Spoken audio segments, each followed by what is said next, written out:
Age of 85 will double.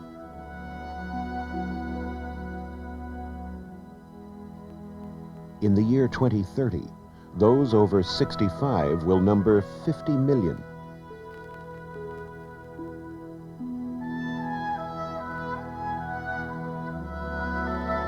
And 8 out of 10 will be homeowners.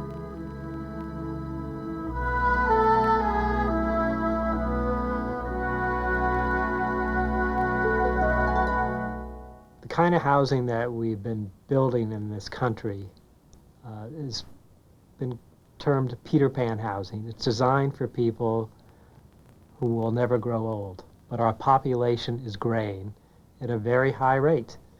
And we need to think about designing new homes and retrofitting old homes that are going to support these older people.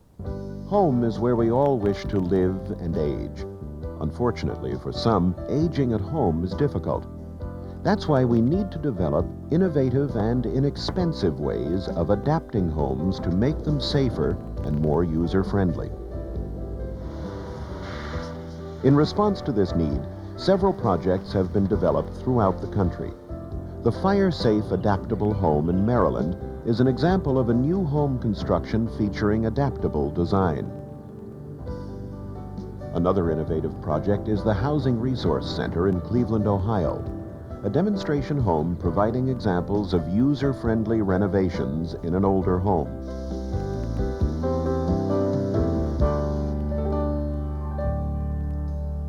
But one of the latest and most exciting of these pioneering programs is the Friendly Home in Chino, California.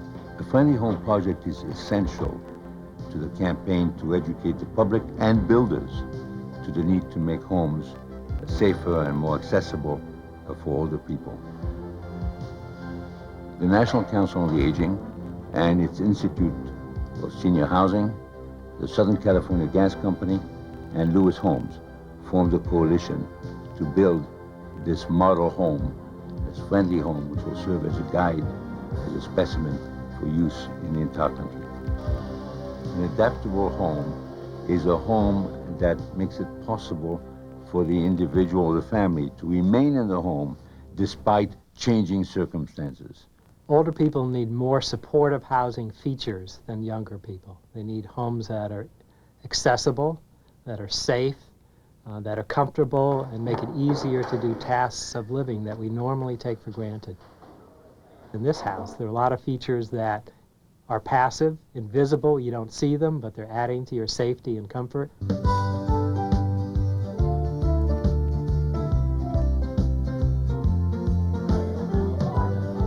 The completion of the Friendly Home in 1991 marked the beginning of a new era in adaptable living environments. This is fantastic. We first heard about this through one of our clients, and I came down here a couple months ago to look at it before it was really open. The little pony wall. I like to see it expanded throughout the whole state. The senior citizens, I think, in this community are going to be very excited and very interested in taking a look at this home. This particular home is going to give them that start or new beginning on a road to independence. Well, I'm delighted with the project. I think it goes way beyond my expectations. I'm impressed especially by the fact that it does not have any institutional look to it. We thought it was important in designing the home that it blend well within the community. From the outside, the Friendly Home looks no different than a regular home. And even on the inside, somebody walking through would not instantly say, oh, this is a very different home. One of our goals in this project was to not design a custom home for this project, but to take a standard tract home and see how it could be adapted by someone who wanted to age in place in the home. Oh, nice, very light. We've made some significant adjustments in the kitchen to make it more accessible. The sink and surrounding countertop area is adjustable to 3 levels. It has a single lever faucet for ease of use. We've incorporated a Lazy Susan cabinet. We have used pull-out drawers so that it's easier to reach different things. Yeah, those are just very smart. Very. And I like the one. We've added some significant features in the master bath in the Friendly Home. For instance, in the shower, we've added a seat, a fold-down seat for someone to use. We have used contrasting colored tile and soap dishes to help with visibility so that it's clear to people where the edges of things are. We have also added grab bars by the toilet and the tub and in the shower, again for ease of access. Some of the things that have been changed throughout the house are the widening of the doorways to 36 inches wide. We tried to make changes such as ramps to make accessing easier, lowered heights and raised heights on certain plugs. There's about 20 specific things that we did in the home. We installed high-efficiency appliances in the home because high-efficiency appliances are more cost-effective to operate, which is beneficial to those that could be on a fixed income, such as the elderly. The appliances have been modified to assist access by the elderly. The stovetop has all of the controls at the front, which make it much easier for someone who is, let's say, disabled to be able to operate that piece of equipment.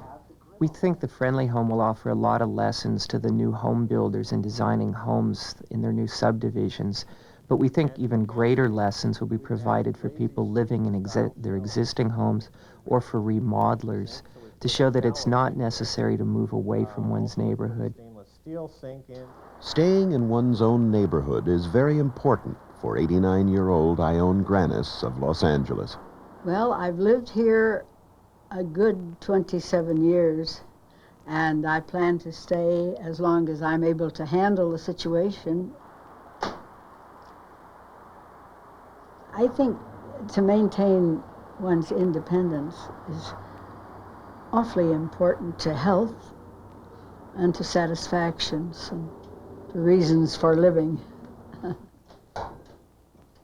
There are things that the gerontologists have figured out that are safety measures so that you do not have to climb on a ladder or stretch your physical abilities too much.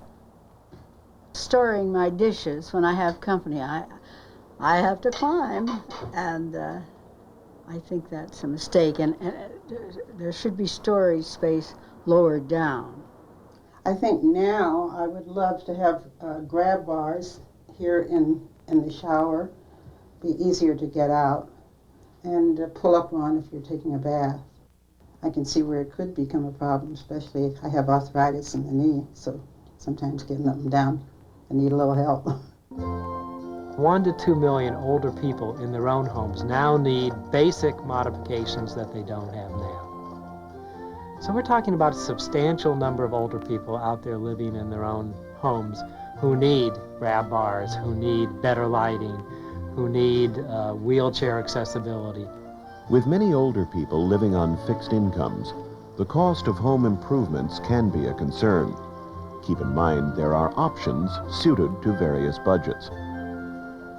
For as little as $1,000, you can do a complete bathroom renovation. This would include adding grab bars, a bath bench, and widening the bathroom door.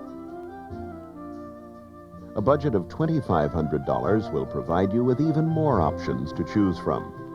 This would allow for a bathroom renovation plus a kitchen renovation, including pull-out shelving, lowering of cabinets, lighting improvements, and changing faucet controls. The larger your budget, the more improvements you can make. A professional builder can provide you with cost estimates. If you're interested in adapting your home, it's important to consult with a professional contractor because they know the technical details and they can identify ways to modify things that fit anybody's budget. And they are dedicated to providing home modifications based on the needs of the specific homeowner. The possibility of the project being replicated is something that we all wish will take place. It needs to be broadcast throughout the country. And I would hope that the advances that have been made in California with the help of the Southern California Gas Company and the Lewis Homes will be replicated by other public-spirited companies and by other builders. America must act now if it wants to help older people remain active community members in the 21st century. Home is where we all wish to age, and projects like the Friendly Home are helping make that wish a reality.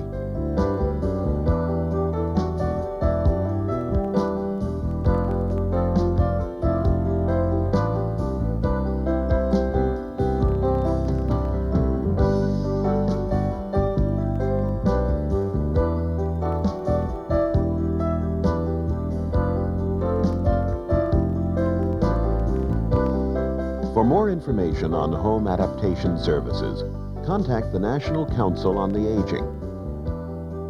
If you're interested in purchasing an adaptable home, you can call Lewis Homes in Upland, California. Information on energy-efficient gas appliances can be obtained through the Southern California Gas Company.